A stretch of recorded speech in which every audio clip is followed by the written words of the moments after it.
sepeli na fachi beton. Botombola maboko likolo bona.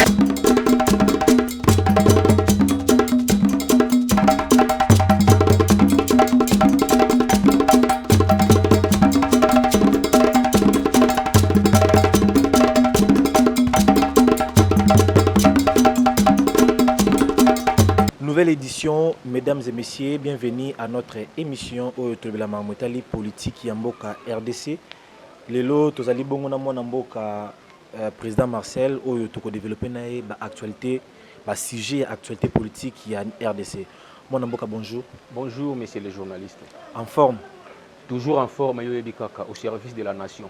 Vous avez décidé par rapport à ba élection ezolekana oyo mwana mboka Denis Kadima a publié il y a député national.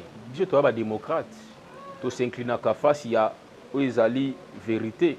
Mais heureusement, l'Union sacrée aura fait quand même une grande majorité au sein du Parlement où il y a Kalamingité. Quant à l'IDPS, déjà avec 69 députés, toi déjà à la tête, il y a par rapport à regroupement politique. Donc pour nous, il y a un résultat satisfaisant pour Nabiso. Mais actuellement, il y a ceux-là qui disent que non, il y a eu une tricherie, soit qu'on favorisait beaucoup plus le peuple Louba, où il va se retrouver mingi na niveau ya siège à l'Assemblée nationale. Pourquoi? Parce que na kota là, na siège nyonso, Louba ne va dominer l'économie socio-éthique. Est-ce que Zali penda sujet à débattre actuellement ou bien on peut dire donner conseil à Bandeko Bazana Makantiona comme ça batika? Moi je pense que opinion eux autres tenir tel discours, je pense qu'ils sont des inconscients. Moi je pense que nous avons au moins 26 provinces dans lesquelles chaque province est bimisaba candidat député na bango. Vous voulez me dire que non Balou bazali petit Équateur bazali Balou ba en Équateur. Sans oublier que FCC Katangé, Swahili, Bazalakité, Bayaki na Maponamité, sans oublier sous moi Namboka Martin Fayulu, Yépe Batoune Bayakité, Bazo tenir compte que la place est qui vide au Moutinho Sokoka qui peut profiter. Non, parlons un peu de Louba. Tant insinuer que non Bakassayen. Et ça dit déjà une mauvaise interprétation, une mauvaise foi de la part de certaines opinions. Parce que je pense que le Louba baza concentré mingi na Kassai. Vous comprenez? Dans l'ancienne configuration, dans les grands Kassai. Mais tant que vous êtes dans Lubumbashi, dans Katanga, est-ce qu'il y a aussi des Kassai dans Katanga? Sauf qu'il y a dans Grand Équateur, il y a des Kassai dans Katanga. Moi, je pense que c'est un faux débat. Il y a des hommes immatures ne font que de tels débats. Il y a bas étage. Nous devons parler de la République. Vous comprenez? Pourquoi cette haine vis-à-vis un peuple? Pourquoi une telle haine? Ce n'est pas normal. Et certains disent que non, tout le monde dans la situation Mboka, il n'y a que des Kassaïens. Moi je dis non. Les gens doivent féliciter les chefs de l'État. Ce que Taliba, Oyobazu, Paris à Lyon, dans le pouvoir, c'est que sont des Katangais. Vous comprenez? Aujourd'hui d'abord, directeur, il y a cabinet à président. C'est un Katangais. Aujourd'hui, premier ministre, Samalou Kondi, c'est un Katangais. Aujourd'hui, chef d'état-major général, Yafardi, c'est un Katangais. Vous comprendrez que le poste clé dans Yamboka Nabiso, ils sont dirigés par nos frères Katangais. Aujourd'hui, président de l'Assemblée nationale, Azamouta Grabandundu. Aujourd'hui, président du Sénat, Azamouta Sidikivu. Où sont les Kassaïens dans l'institution Yamboka? Vous comprendrez que c'est un faux débat. Moi, je pense qu'il va éviter qu'on tenir tel propos pour diviser les Congolais. Nous devons rester unis. Mais cela n'aura pas une influence. Non. Ils ont fait ça une mauvaise impression dans les chefs de certains Congolais qui sont naïfs. Ils ont manipulé l'information à marquer. En réalité, c'est faux. Dans toutes les institutions Mboka, il n'y a pas de Kassaïens. Il y a déjà d'autres tribus. Dans toute grande institution Mboka. En commençant d'ailleurs, dans le cabinet chef de l'État, son directeur, il est Katangais. Mais s'il était tribal, mais pendant qu'il y a un régime, nous sommes en Mboka, ils ont dit le contraire. Tout le monde en Mboka, sous le règne de Kabila, pendant 18 ans, il n'y avait que des Katangais qui excellaient dans la poste. En commençant par dans son cabinet. président de l'Assemblée nationale, président du Sénat, dans l'armée, il y avait que des Katangais. Personne n'en parlait. Même Oyo Salaka, ma ponami, Oyo Atang, il y a Séni. Seni. C'est toujours les gens qui sont Katangais. Mais tout le monde a dit aucun Congolais n'a fustigé Yango. Mais pourquoi seulement avec Félix Tshisekedi? Ça montre qu'il y a la haine contre un peuple. Ce n'est pas normal. Les Kassais sont des Congolais. Pourquoi Bozo Linga Bakasayenti? Pourquoi Machine Rossel a analyse bidon et marque wana? Oubliant que nous avons 26 provinces, chaque province est allée occupée par les autochtones Yamboka wana. Bango na bisi ba député Yamboka na bango. Na grabandulu et ça na ba tobandu na bisi ba député. Où sont les Kassais? Parce que ba député ba Kassayen. Moi je suis désolé de le dire. Moi je pense que ça lit devant moi il y a bas niveau, il y a autre chose que nous baron na médiatiser et c'est la même la Sony. Nous devons rester unis. Nous sommes un seul peuple. Les Kassayens, les Katangais, les Kivusiens, Batwa Bandundu, les Bataba Congo, nous faisons un seul peuple. Évitons le discours rwanda séparatiste et malamuti. Dans le moment où pendant que notre pays est agressé par les étrangers. Merci mon amboka président Marcel par rapport à l'éclaircissement oyotu ko yebisa bana mboka comme ça ba kotika ba discours oyo koki ko senga bokabani ezala ya makasi. Parlons un peu na ba oyo ba mekaki ko postuler tant que ba candidat président mais oyo ba bimaki te mais air totally publication ya CENI par rapport à ba députés nationaux to moni ebongo mona mboka Matata Mponyo a chapeauté makasi na pourcentage. On peut dire que c'était ça son souhait ou bien Zalaki peut-être n'a pas ça comme président. Non, Zalaki va faux fouiller. Zalaki n'a besoin de poster. Des fois il y a voté à ma président de la République. C'est ça, ce sont des mini frétins. Oh bah mais ça ni mingi na députation nationale. Bango yo ba fayu luana. Leur place à la députation nationale. Muzito monde va voter comme député national. C'est ça. Donc ce sont des candidats comme mini dans le bango à chaque fois. Balingande ba embryer une certaine opinion inconsciente balanda ba on asima. Comment la mona mboka Matata Mponyo balobi bien qui aza parmi ba oyo penda ba le meilleur élu parmi le meilleur élu, il est parmi le meilleur élu. Voilà. To betele maboko. Ceux qui seignent les acquis mabe ngaba misa Matata Mponyo comme meilleur élu selon entendement na bango. C'est pas normal. Vous comprenez? Moi je pense que les Congolais faut to asimaka. To aussi ma ponami awa na moni beaucoup de contestations na publication des résultats des élections législatives au national. Moi je pense que ça revient aux partis politiques. Il y a la Kissa, ba candidat au basali kocha, na ba électeur na bango. Que dit la loi? C'est ça le problème. Parce que aux candidats députés, aux maîtriser même loi électorale, aux maîtriser en côté. Et tant qu'on échoué, on crée des troubles, on contester. Yebisanga nous pour une assemblée de 500 députés, vous postez plus de 24 000. Allez-y comprendre. Allez-y comprendre. Mais postuler bon parce que yoka qui déjà partage un gâteau na 20 euros qui a 21 000 $ par ça comme salaire il y a des députés il y a un motivé qui mutunyo so ba ke defa bambongo ba simbisi biloko pour ba tunyo so ba kota ba 21 000 $. On n'en disconvient pas. Mais vous devez respecter les règles du jeu. Yeba qui tant on a postulé, il y a victoire, il y a aussi échec. Soit on a gagné, soit on a perdre. Comment échec na yo au lingola tsango kadima. C'était à vous de convaincre vos électeurs de voter. C'est à vous de maîtriser aussi la loi électorale. Le problème, il y a seuil. Vous devez maîtrise na yangote. Kadima l'avait si bien dit, même avant de publier. À publier qu'il lit sa partie politique au atteindre seuil na bango. Et ça qui pour n'a pas relaxer tout déjà qui non oyeba ceux qui ont jouité que peut-être que booming est seuil. Supposons par exemple l'IDPS qui premier parmi la partie où il y a qui seuil na yango. On appelle cet exemple. Candidat ko IDPS peut être na 3000 voix. Yo député aux candidats il y a candidat ko il y a indépendant par exemple aux 10 000 voix. On comprend? Mais il y a qui va rebimisa candidat IDPS par rapport à ça, il y a parti na bango. Malgré tes 10 000 voix. C'est à ça que le parti fallait battre ya candidat na bango. Il y a une notion à seuil avant de faire beaucoup de bruit et de contestations inutiles parce qu'ils ont maîtrisé la loi électorale. C'est ça le problème. Et aux lecteurs, aux militants, tant que nous avons postulé, il faut ailler ba règle du jeu.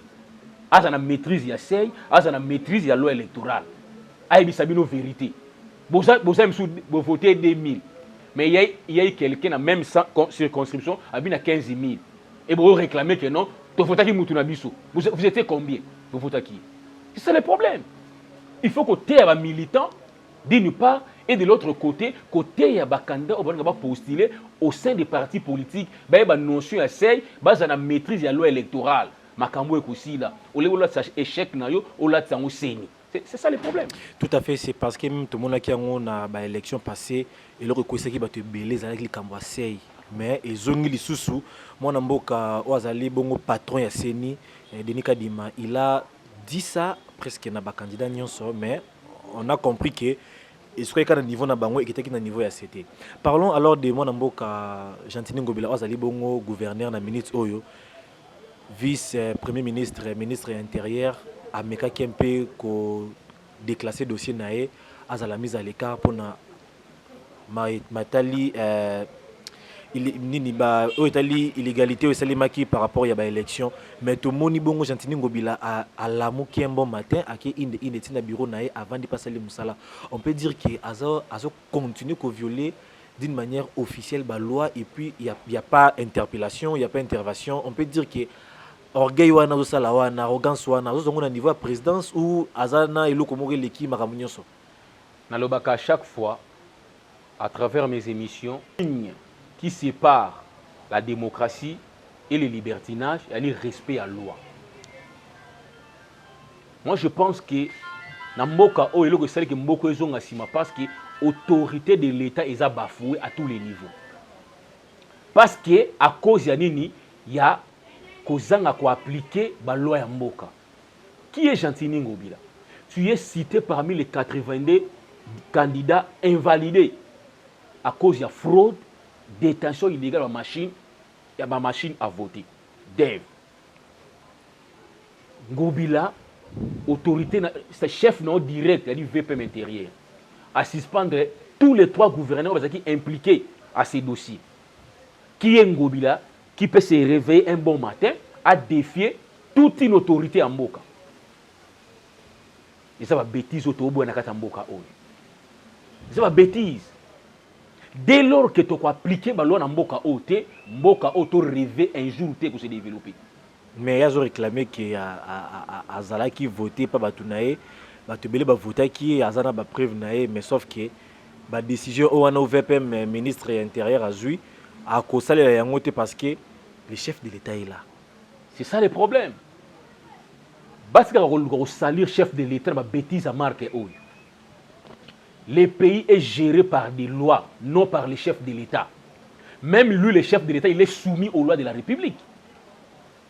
C'est ça le problème. La sanction qui a été infligée à Gentini et consorts, c'est une sanction administrative. Il fallait pas que ça peut recours na bango, soit na Conseil d'État, soit na Cour constitutionnelle. Au lieu de s'entêter devant une décision, il y a chef na direct, vous allez VPM intérieur. Pourquoi seulement lui Ngobila? Pourquoi ya Mongala na Équateur va s'opposer na décision à VPMT?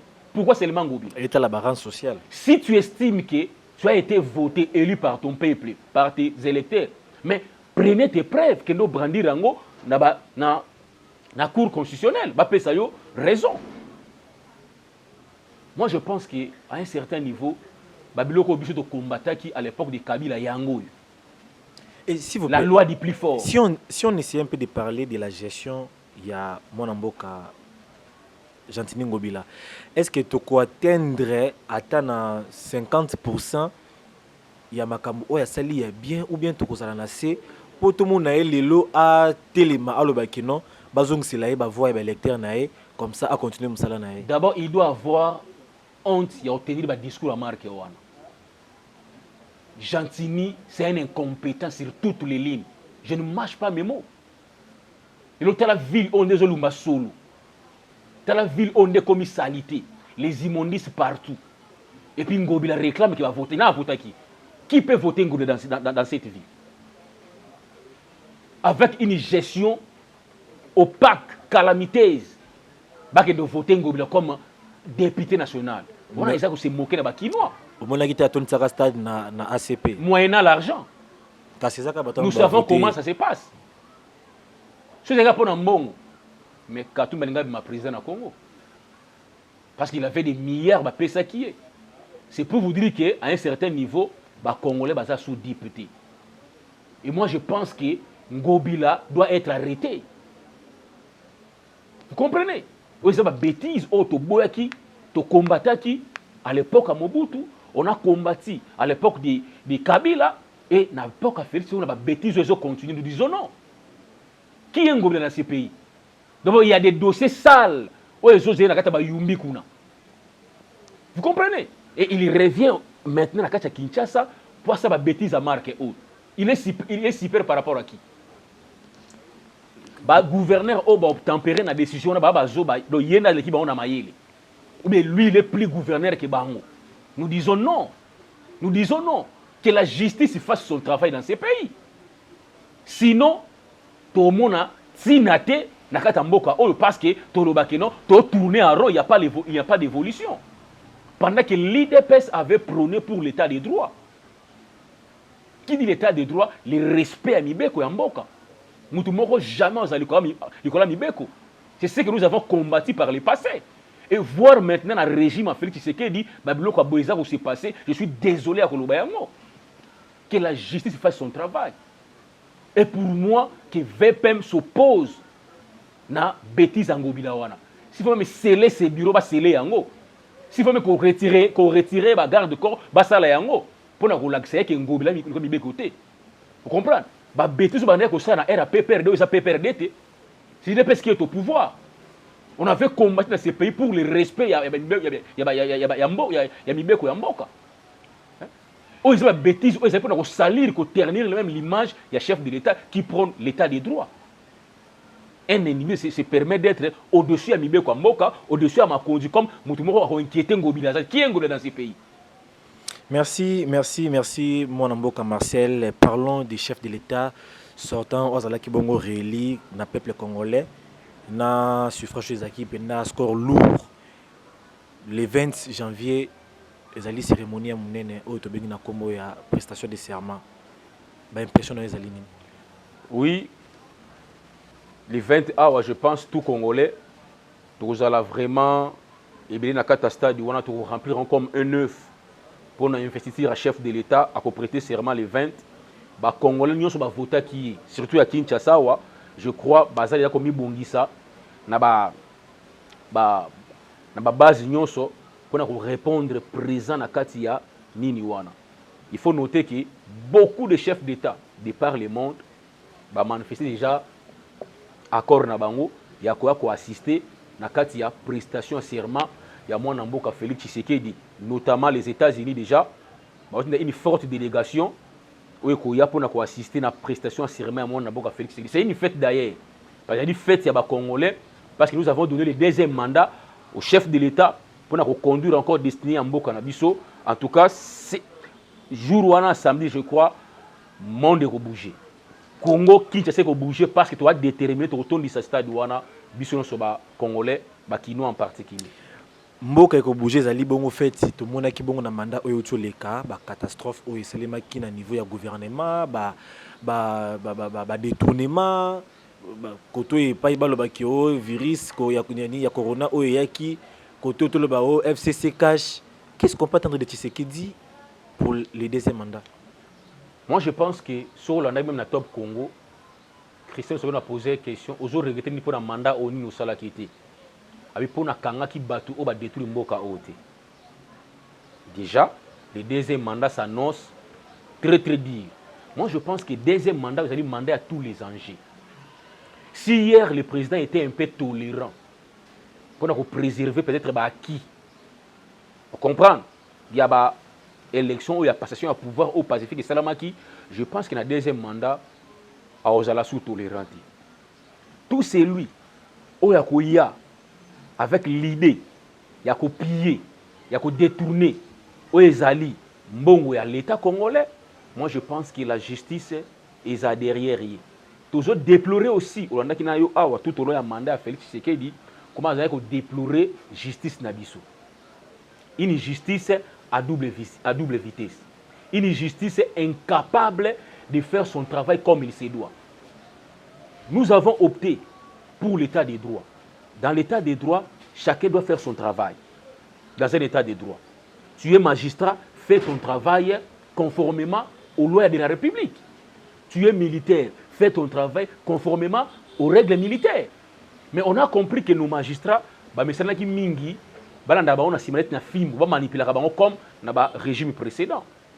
Mais Tshisekedi a voulu à ce que chacun prenne conscience. Tu es président à la Cour constitutionnelle, président à la Cour des tribunaux. Fais ton travail comme il se doit. Mais on a vu les lots, les magistrats, il y a 3 V. Pour eux, 3 V, c'est-à-dire, magistrat faut aller villa, il faut aller en véhicule, il faut aller en voyage. C'est ça les magistrats congolais. Magistrats à 3 V. Ça c'est une. Donc, ils appellent émotionnel. Mais je te dis, il y a des magistrats à 3 V dans Mboka Oyo. Il faut vivre, à rouler carrosse, même au détriment des moyens au bas foutailler. Mais cette fois-ci, moi je pense que les chefs doivent comprendre que non, en Afrique ici, tu ne peux jamais laisser le main libre na ba chef ya décision mboka. So lingi batouana basala o ezali volonté na o ya rediriger mboka conformément à loi mboka.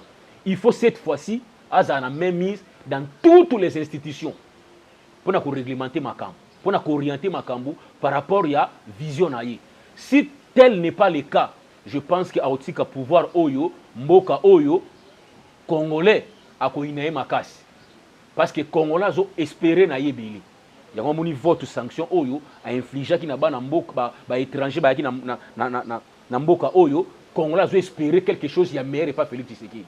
Alors en revanche, le président doit être conscient que Congolais votent qui est pas mbatté pour na beauté na été pour na unité, a voté qui est pas zo compter na yé, a zo espérer na yé.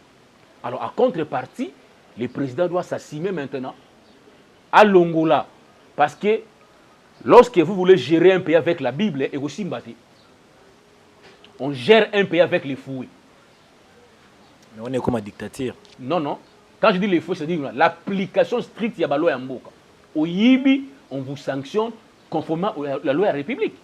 Tu fais la prison. Après avoir sanctionné, au Komikuna, interrogé 2 ou 3 questions, côté la prison, 1 mois, 2 mois, blanchir yo, zalaki innocent, nengi tout le monde a ndeko nyonso o bazaki na la faute revient à qui? Mais à nos magistrats.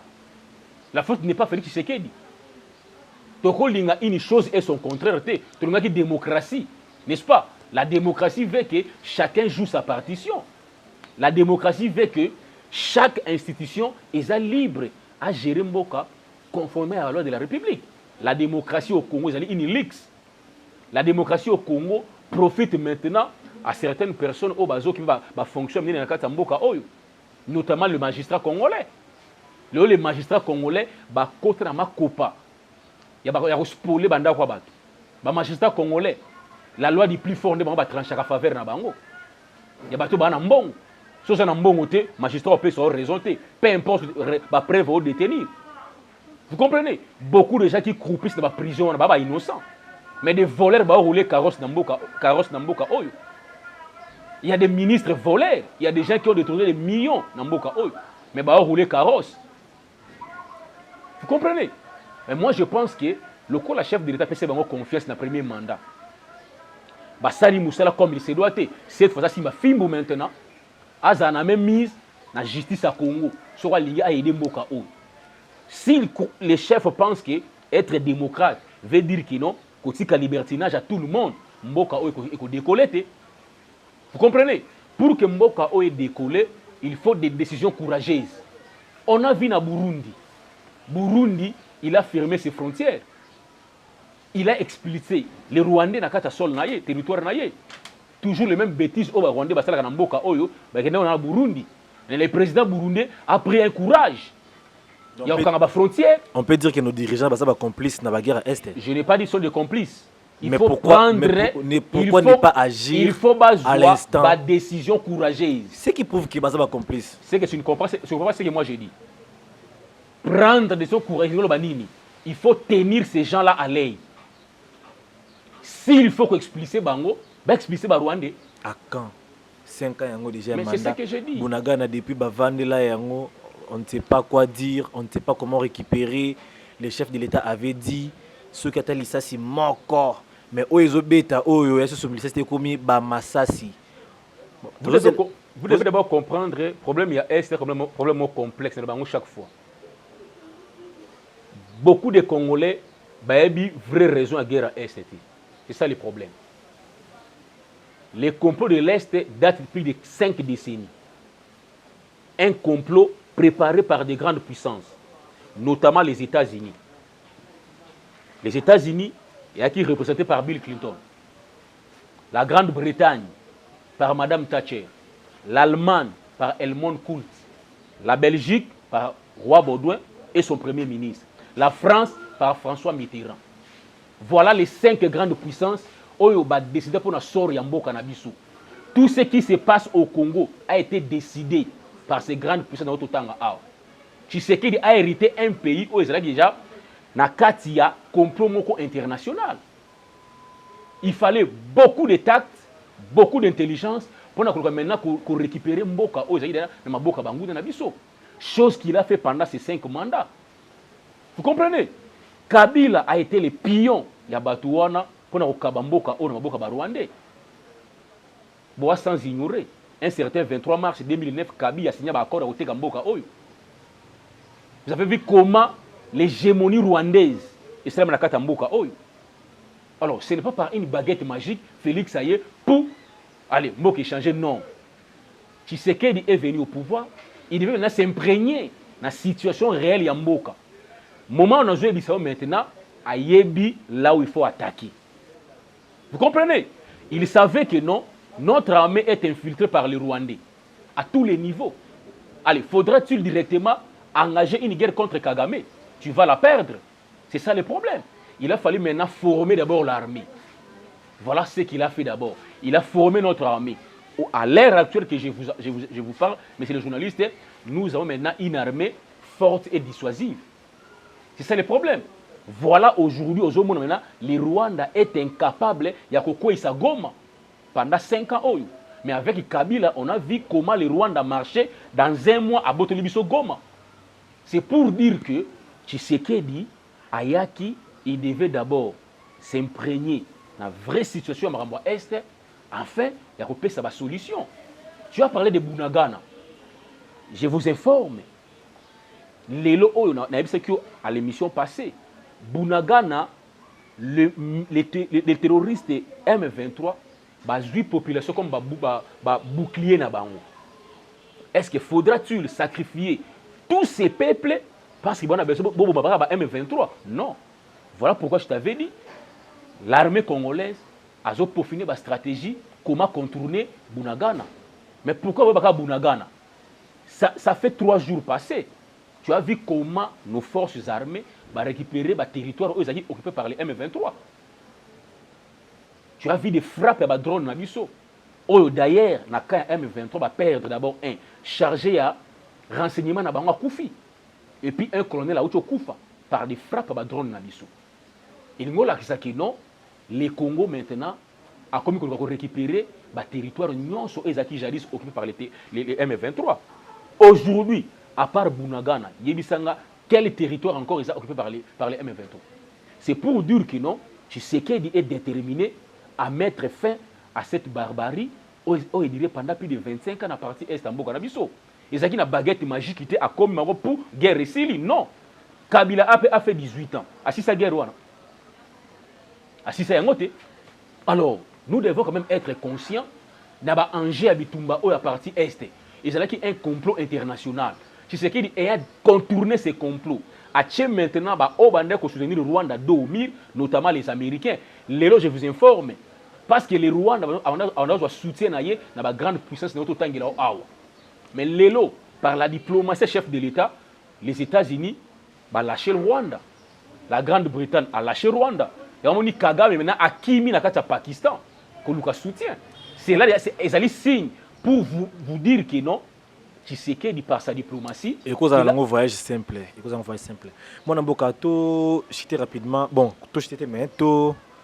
na éclairci parce que quelque chose à moi moulaï ba rwandais bazali ko déclaré que basali qui attaque contre 3 soldats congolais oyo moko il était abattu directement mais mibale bakanga ki bango ba soldats wana ba se retrouver ki na ngambu ya Rwanda nde yango epemata ki bango basala attaque wana en même temps ba rwandais ba dani ba M23 bazali ko lela ba perte ya des commandants na bango oyo bazala ki abattu na ba drone militaire ya FARDC. Je pense que vous comprendre ba rwandais ils se disent que non, bah attaquer 3 Congolais, des bazas arrêtés, Moko il était abattu sur place, mais Moko on a se retrouvé qui n'a quand il y a Rwanda, Azaki Nangam il y a Congo. En même temps, bah M23, bah on est bazo les non, bah perdre des commandants na bango. Parlons de ça, tu comme chef secrétaire d'État américain Blinken ayaki ko kutanana Paul Kagame na Rwanda pour na koyebisa na Paul Kagame en même temps na République démocratique du Congo que ceux qui balingi basi sa crise ya est baleka na voie diplomatique baleka na voie ya guerre. Qu'est-ce qu'on peut comprendre na message nae à l'aide ya ba attaque ya RDC ne tozomona que non ezo sala ba perte de vitesse ya Rwanda na ba M23 mais voir encore secrétaire d'État aya pour asenga que non na place ya guerre ba ki na ba voie diplomatique. Qu'est-ce qu'il voulait faire comprendre na ba congolais na crise où ils actuellement na est? Parlant d'abord de la situation où des nos militaires FARDC qui capturés dans Rwanda bah se retrouvent na ngambu ya Rwanda. Je ne sais pas mais la publication va prévisa tezaka kana ba média na bango ndio circuler bon. Selon médias rwandais que ces militaires bah se retrouvent qui na territoire na bango. Yango ba capturer deux moko ba pour na ba ezaki menace ya attaque. Je pense la réponse est tardée qui était aussi du côté congolais. On a réagi dans Otobiso Awa ba bomi un officier supérieur renseignement, numéro 1 renseignement M23 a été tué par nos FARDC et un colonel chargé à opération M23 a été tué par nos FARDC par les moyens de nos drones. Parlant un peu d'Anthony Blinken, je pense que dans notre moment historique, il y a guerre à Est et A. Je t'avais dit que non, guerre à Est, c'est un complot international. Les Américains aujourd'hui sont maintenant dominés par la diplomatie à Félix Tshisekedi. Tshisekedi a démontré à la face du monde que non, ce sont les grandes puissances qui sont derrière le Rwanda. Comme les Américains, ils se salirent, qui est pas Rwanda, par l'entremise, il y a numéro 1 chargé de renseignement américain, il y a une émission passée, quand on a le président Félix, abandonné en Rwanda. Kagame, les Congos se préparent en conséquence pour écraser le Rwanda. Par conséquent, tu n'as qu'à retirer tes troupes sur le sol congolais. Alors, parce que tu sais qui déterminé. Je crois qu'on a un message dans Top Congo, on a un message dans Sainte-Thérèse. Il a été clair. C'est-à-dire que l'escalade est comme entre Rwanda et Congo, ils ont l'accepté dans quelques jours, il y a une guerre entre Congo et Rwanda. C'est ce que les Américains évitent. De par l'effectif militaire rwandais, superficie rwandais, na arsenal armement na bango va faire face na Congo. Là c'est ce que vous dites parce que États-Unis se soutenir Rwanda a qui peut attaquer d'une manière officieuse à se prononcer n'a été comme ça à ça la guerre blanche a attaqué penda le RDC mais na nzela ya Rwanda chose que on ne sait jamais mais asali yango na Israël awa asali yango pe na Russie na Ukraine chose que américain aussi on sait jamais. Pour le Congo aussi à ses partenaires. S'ils osent faire ça officiellement, ailleurs derrière le Rwanda, mais le risque pas derrière le Congo. Sans Rizandeni, il y a un ambassadeur chinois à l'Oba, on a 2022. Makamune qui est na Congo, ils ont risqué ma grande puissance, babundana kata sol congolais. Vous comprenez? Chose que les États-Unis, on a vu sur ça la yangote. Banda ko financer Rwanda. Pour fournir des armements. Mais malgré qu'on fournir Rwanda, sur le terrain, Rwanda a perdant. Les Américains ont compris que jusqu'à quand? Parce qu'aujourd'hui, leur calcul a échoué. Parce que le M23 est incapable d'atteindre même Rubavu. Parce que c'est ça le calcul. Va atteindre Rubavu, capitale mondiale, il y a coltan, pour piller le coltan congolais. Mais ça fait 5 ans, c'est incapable. C'est pour vous dire que non, même les États-Unis qui sont derrière Bango, les Grandes-Bretagne, va fournir des armes, soutien militaire et soutien financier, c'est incapable. Tout ça pourquoi? Par la montée en puissance de FARDC. Parce que derrière le Congo, il y a aussi des grandes puissances, comme la Chine, qui va fournir des armements, la Russie. C'est ça. Or, entre les grandes puissances, mon côté, qui est bunda pour compte violer même la loi internationale. Ça, là, toujours en cachette, ils vont fournir armement, ils vont fournir munitions. Mais les États-Unis ont fait ça pendant 5 ans. Et c'est invité. Si on dit Blinken, malheureusement, Blinken a dit non, cette voie, oui, cette voie, on a proposé et a déjà voué à l'échec. Tshisekedi a répondu à Bango. Et il continue à les répondre. Il n'y aura plus à négocier avec les M23 ni Kagame. C'est direct. C'est une peine perdue. Donc on peut dire qu'une aventure qui a assez pris du temps, mais toujours pas de solution. Toujours. La solution avec les Rwandais, ils allaient voir, il y a guerre. C'est ça la seule solution. Tshisekedi avait tenté avec la solution diplomatique et aboutir. Combien de fois PCM M23 ultimatum a respecté? Combien de fois M23 a violé cesser les faits? Au vu et aussi de ces grandes puissances. Les RDC allaient porter, il y a des accords où ils allaient cesser les faits, où ils se respectent. C'est ça. Tshisekedi a voulu que comme ça, ces grandes puissances dormir. Il voulait tout simplement épuiser toutes les voies diplomatiques pour que le monde ait condamné. Et je vous informe, il a aussi été clair. Même les États-Unis, lorsque Félix a dit discours, il a dit non, je dois attaquer le Rwanda. Les États-Unis ont dit que c'est dans leur droit. Parce que quel est ce pays qui peut accepter que son territoire soit violé par un autre pays à avoir diplomatique? Même les États-Unis ont se plaint. On a vu ça avec Israël et Hamas ici. Comment les réactions à Israël étaient radicales. Pourquoi seulement au Congo? Si c'est qu'il savait, il va pousser le Congo dans l'erreur pour le monde condamné. Pour lui, il a pris son mal en patience, il a épuisé toutes les voies diplomatiques.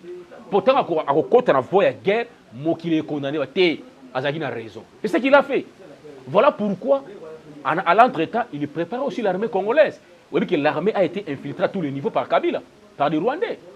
Lorsque Anthony Blinken vous dit que non, il faut avoir voie diplomatique, il voulait simplement dire que non, négocier avec le M23. Qui dit négocier? Prendre en compte leur cahier des charges au Kabila signant le 23 mars 2009.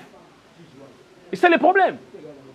Voilà l'hypocrisie à la grande puissance, les Américains et consorts. Voilà pourquoi le roi belge a été clair. Il y a eu ça, Félix, si tu veux maintenir tes frontières en sécurité, il te faut une armée forte. Voilà ces conseils que Félix Lilo a monté en puissance et armée Nabiso, où ils ont perdre en vie humaine chaque semaine du côté terroriste M23. Tu as vu des jeunes qui ont été recrutés dans les centres de réfugiés parce que Kagame a perdu plus de millions de militaires en son rang. Baké maintenant qu'on recruté dans les centres de réfugiés, des jeunes. Bakosi ba jeunes aboya, ba rofitano $1000 par semaine. Ba jeunes ba titika raboye na territoire oya nini bazui fait babwaki minduki. Ebele ba se rendre bango moko na maboka FARDC. Olandaki bango te. C'est pour dire que cette fois-ci le Congo est prêt à tout au Italie pour défendre mabeli na yi. Yango moni lo que so banque américain parce que les Américains ont compris que non na lire ma comme so kinde qui serait risqué à effacer Rwanda na carte d'Afrique. Olandaki président lobaki yango c'est un homme d'état. Tant à lobi que non avec armement autorisé nango, je peux atteindre le Rwanda à partir à Goma. Le baki belé. Nous avons des drones. On est bête à 5000 km. Or Goma na Kigali a moins de 5000 km. C'est ça le danger mondial au monde. Il y a un moni Anthony Aye. Na pona ko yebi so ki Kagame est relâché. On a vu un communiqué. Les Nations Unies. Il y a Congo. Le Congo est libre d'utiliser toutes les voies possibles pour garantir la sécurité en Congo. Même des voies diplomatiques, même des voies militaires. Et c'est passage va Pessi Félix Tshisekedi. Parce que Kagame Azaki, enfant de Kera américain, pour eux, on a battu l'Issaïe, na voie à conseil, papa, Makamoto Bande Kosala, et dirait Mingi, et s'est réveillé, Tika. Mais lui, il s'entête toujours. C'est comme Mobutu. On a vu en 1994, Batinda Bill Richardson. Après, c'est Mobutu, a tika pouvoir. Mobutu a dit enfant de Kera américain. Après avoir servi les Américains dans la salle besoin de Bango, mais le moment était venu, c'est tika pouvoir. Mobutu a s'entêté qui Kabila a gagné le pouvoir de Mouibi. Kagame risque le même sort. Parce que la tractation de la ministre de la les Américains vont jouer, c'est clair, vont marcher les été. Les Congo s'est déjà réveillé. Les Congolais vont comprendre.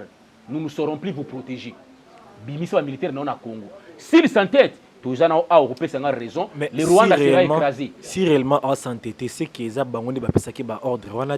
Pourquoi? Parce que ceux qui vont penser qu'il y a ordre Rwanda et qui Bango va penser que Bimisa va troupes militaires nao, il va les faire avec tout respect.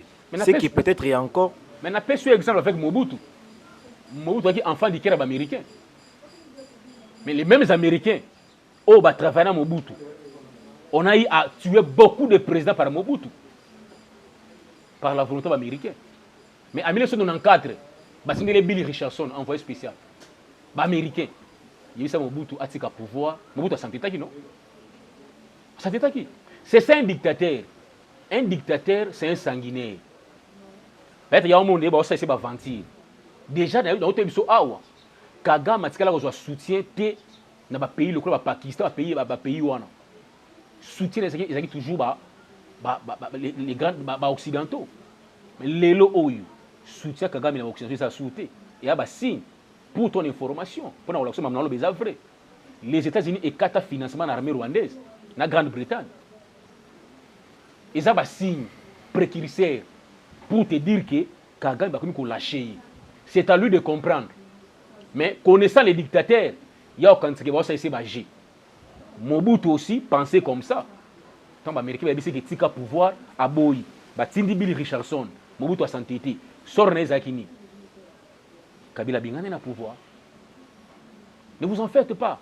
Au jour d'aujourd'hui, l'armée congolaise est prête à tout. Notre président est prêt à tout. Je crois qu'il a été clair. Et puis si Kagame continue à s'entêter, je vous dis, mon frère, au Rwanda et rendu poussière par les Congo.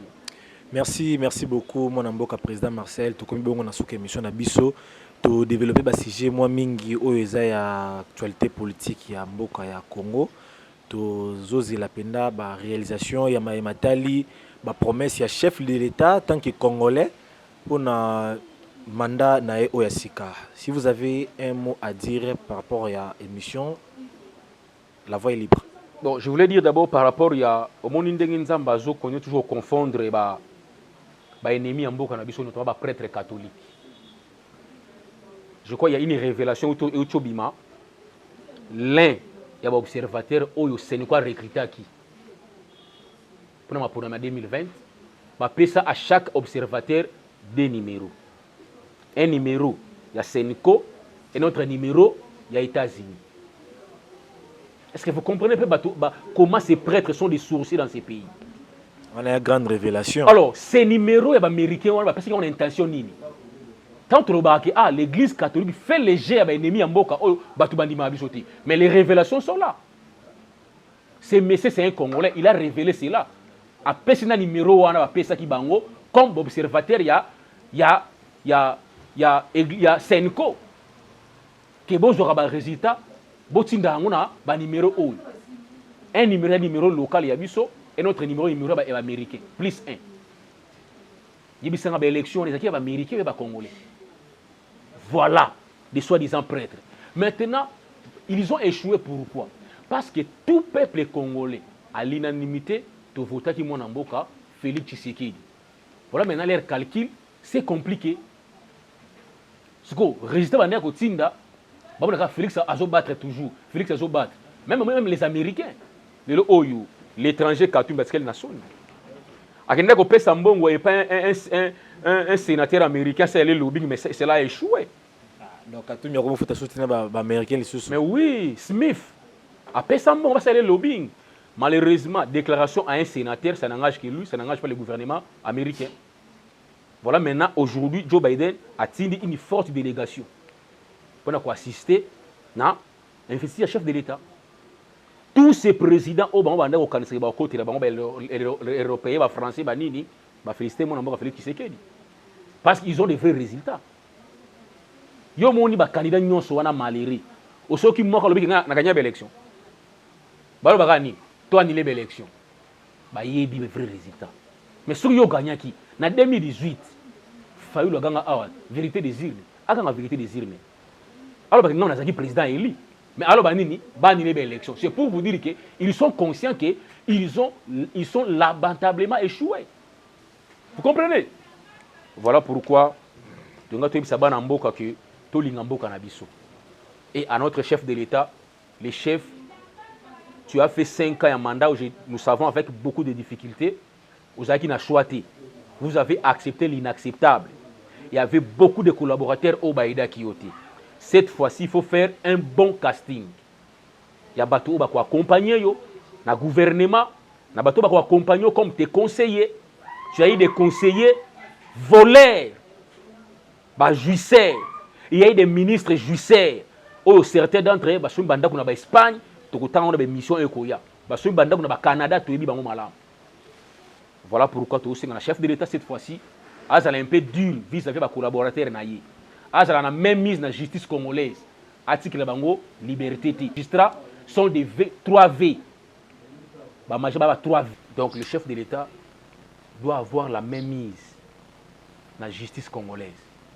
Pour cette fois-ci, justice Oyo et Salah Moussala conformément aux lois de la République. Nous avons combattu Kabila à cause de la justice Oyo à des vitesses. Le même magistrat Wana, il y a la même pratique pendant 18 ans, pendant 32 ans, il y a un régime Tshisekedi. Pendant que les chefs prônent l'état des droits. Donc, c'est-à-dire qu'il y a une mission, il y a ternir l'image du chef de l'État, dans voler justice, il y a une image, il y a salir le chef de l'État, dans voler justice. Cette fois-ci, le chef doit avoir la même mise dans la juridiction. Les magistrats 3 V1, voiture, voyage, villa, doivent être arrêtés. Ces magistrats-là. Donc c'était Yabino, votre humble serviteur, le sénateur Marcel. Je pense à la prochaine.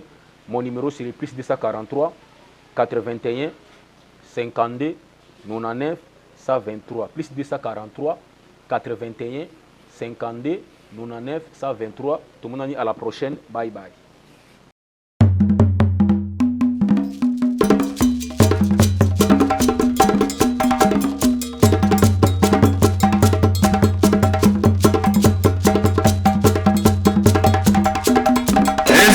Osepeli na faci beton botombola maboko likolo.